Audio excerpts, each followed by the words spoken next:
हरे कृष्ण। आप सभी को मोहिनी एकादशी की ढेर सारी शुभकामनाएं।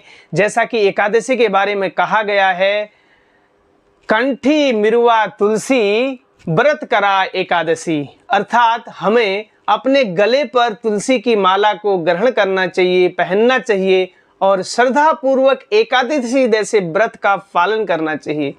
यह एकादशी व्रत के बारे में स्वयं महान संत तुकाराम जी कहते हैं, एकादशी नेवे व्रत केवल बैकुंठ चापथ, अर्थात यह एकादशी केवल व्रत ही नहीं है परंतु बैकुंठ जाने का एक राजमार्ग है।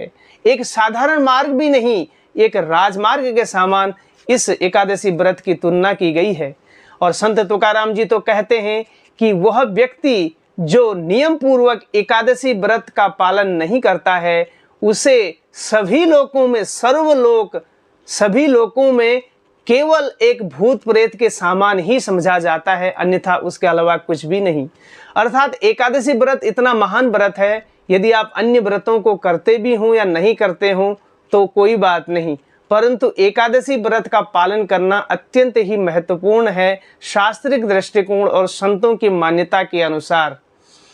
तो आज हम ज़्यादा इंतजार न करते हुए ऐसी ही एक अत्यंत सुख प्रदान करने वाली, सारी मनोकामना पूरी करने वाली और भगवान की भक्ति प्रदान करने वाली ऐसी एकादशी जिसका नाम है मोहिनी एकादशी, जो बैसाख मास के शुक्ल पक्ष में आने वाली एकादशी है, जिसे मोहिनी एकादशी के नाम से जाना जाता है। इस एकादशी के व्रत की कथा का श्रवण करेंगे।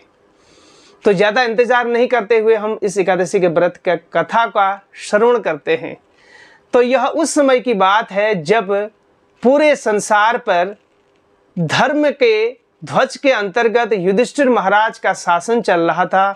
राजा युधिष्ठिर स्वयं भगवान श्री कृष्ण के पास जाते हैं और इस बैसाख मास में आने वाली एकादशी का नाम पूछते हैं और इस एकादशी का पालन कैसे करें उसके बारे में भी पूछते हैं।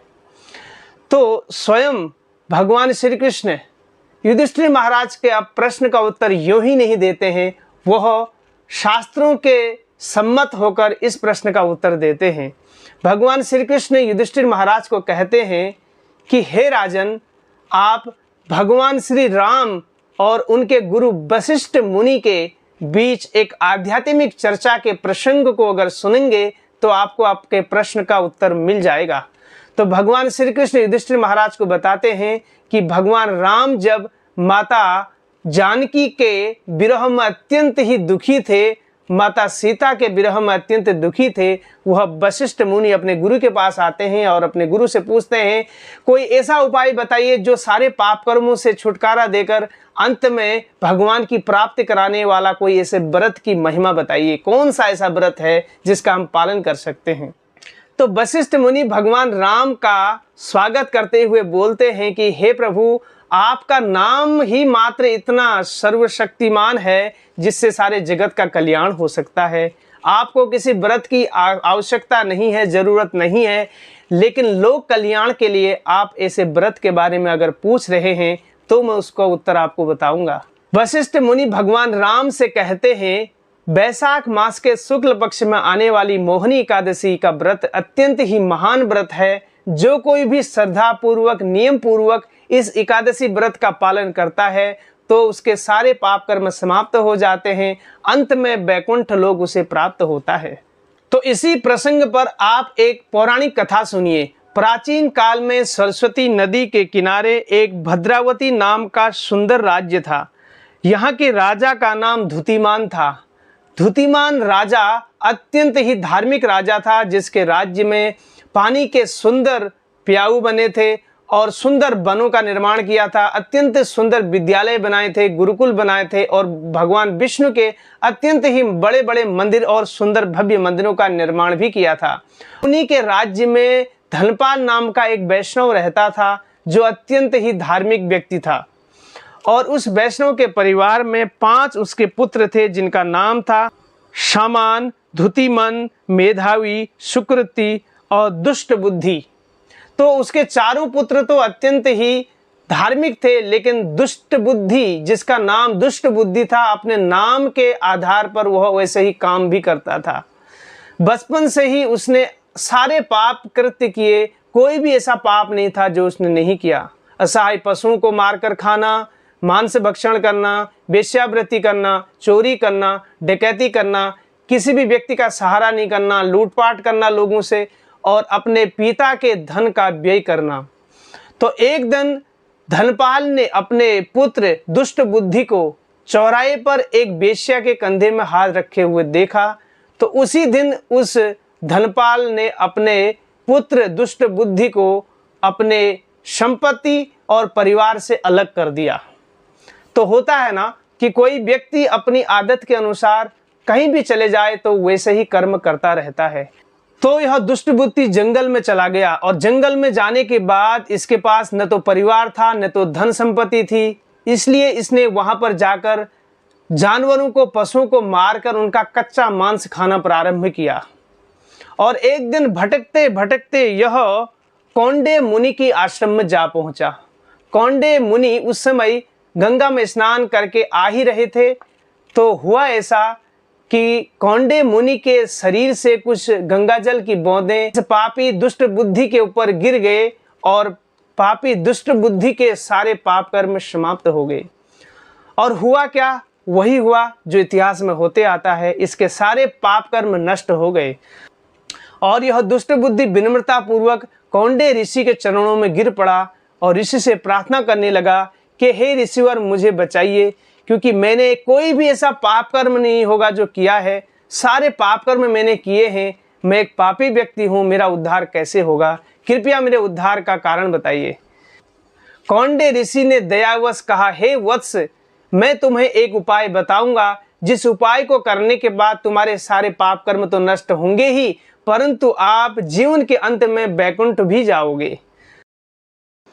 तो कौंडे ऋषि ने उसे बोला कि वैशाख मास के शुक्ल पक्ष में आने वाली मोहिनी एकादशी का श्रद्धा पूर्वक, नियम पूर्वक इसका पालन करो। इसका पालन करने से तुम्हें इस जन्म में तो सुख मिलेगा, और उसके बाद अंत में आप वैकुंठ लोक को। श्रद्धा पूर्वक कौंडे ऋषि की बात मान ली, और वैशाख मास में आने वाली इस मोहिनी एकादशी के व्रत का अत्यंत श्रद्धा पूर्वक तथा नियम पूर्वक इसका पालन किया, और अंत में वह इस जन्म में तो सुखी रहा, और मृत्यु के उपरांत दुष्ट बुद्धि गरुड़ में आरूढ़ होकर भगवान के धाम वैकुंठ को चला गया। एकादशी व्रत इतना महत्वपूर्ण है, स्पेशली ये मोहिनी एकादशी का जो व्रत है, यह जो हमारे संसार के प्रति आसक्ति है, इसको समाप्त करके भगवान के चरणों में हमारी आसक्ति बना देता है, और अंत में हमें भगवान के धाम वैकुंठ जाने का मार्ग भी प्रशस्त कर देता है। तो इससे बड़ा फल क्या हो सकता है? तो इसलिए हम सभी को मोहिनी एकादशी के व्रत का श्रद्धापूर्वक पालन करना चाहिए। तो इस बार 19 मई को रविवार के दिन यह मोहिनी एकादशी आ रही है। तो इस दिन एकादशी कैसे करें? 19 तारीख को जब रविवार का दिन है, उस दिन सुबह जल्दी उठें, मंगल आरती करें। अगर आपके घर के पास में कोई मंदिर है, वहाँ मंगल आरती होती, तो सुबह आप वहाँ ब्रह्म मुहूर्त में उठ के वहाँ जाके स्नान करके मंगल आरती कर सकते हैं। अन्यथा अपने घर पर कर सकते हैं। मंगल आरती के उपरांत तुलसी आरती करें। तुलसी आरती करते समय तुलसी को जब प्रणाम करें तो ये मंत्र का उच्चारण करें, वृंदाय तुलसी देव्याय प्रियाय के सवस्य च विष्णु भक्ति प्रदेवी सत्यवते नमो नमः। और 3 बार तुलसी की परिक्रमा करें।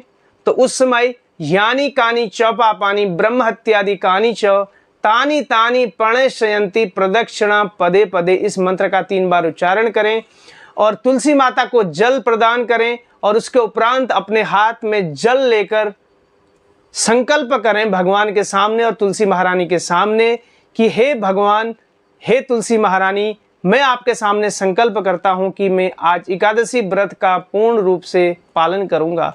कृपया मुझे शक्ति प्रदान करें और जल को छोड़ दें। और इस संकल्प के साथ पूरे दिन भर अन्न ग्रहण नहीं करना है। एकादशी के दिन अन्न ग्रहण नहीं किया जाता है, क्योंकि एकादशी में सारे अन्न के अंदर सारे पाप समाहित होता है। इसलिए हमको एकादशी के दिन चाहते हुए भी अन्न ग्रहण नहीं करना चाहिए, और अन्यों को अन्न ग्रहण नहीं करने के लिए प्रेरित करना चाहिए। और इस दिन ज़्यादा से ज़्यादा भगवान के नाम का जप करना चाहिए। हरे कृष्ण कृष्ण कृष्ण हरे हरे, हरे राम राम राम हरे हरे।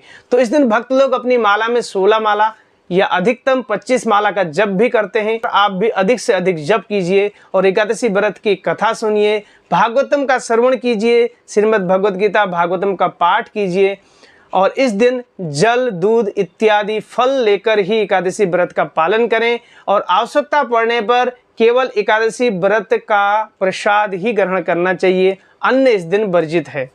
तो इस प्रकार से एकादशी संपूर्ण हो जाएगी और द्वादशी के दिन सुबह 20 तारीख को सोमवार के दिन सुबह ब्रह्म मुहूर्त में उठने के बाद, स्नान करने के बाद इस दिन द्वादशी के दिन व्रत का पारायण करना अति आवश्यक है।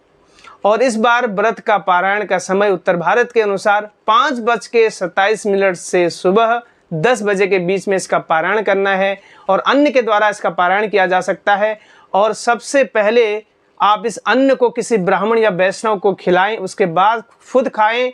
यदि आप इतना नहीं कर पा रहे हैं तो केवल आप गाय को कुछ खिला दें, उसके उपरांत आप आवश्यकता के अनुसार कुछ दान जरूरी करें। किसी वैष्णव को, किसी ब्राह्मण को, किसी ऐसे उचित व्यक्ति को कुछ न कुछ दान देना चाहिए, ताकि उससे हमारा धन भी शुद्ध होता है और हमारे एकादशी का पूर्ण फल हमें प्राप्त होता है। और ये वीडियो अगर आपको अच्छी लगी तो इस वीडियो को आप लाइक कीजिए और शेयर कीजिए। हमारे चैनल पर नए हैं तो चैनल को सब्सक्राइब भी कीजिए और बेल आइकन को ऑन भी कर लीजिए, ताकि आने वाली जो वीडियोज हैं उसकी नोटिफिकेशन सबसे पहले आपके पास आ सके।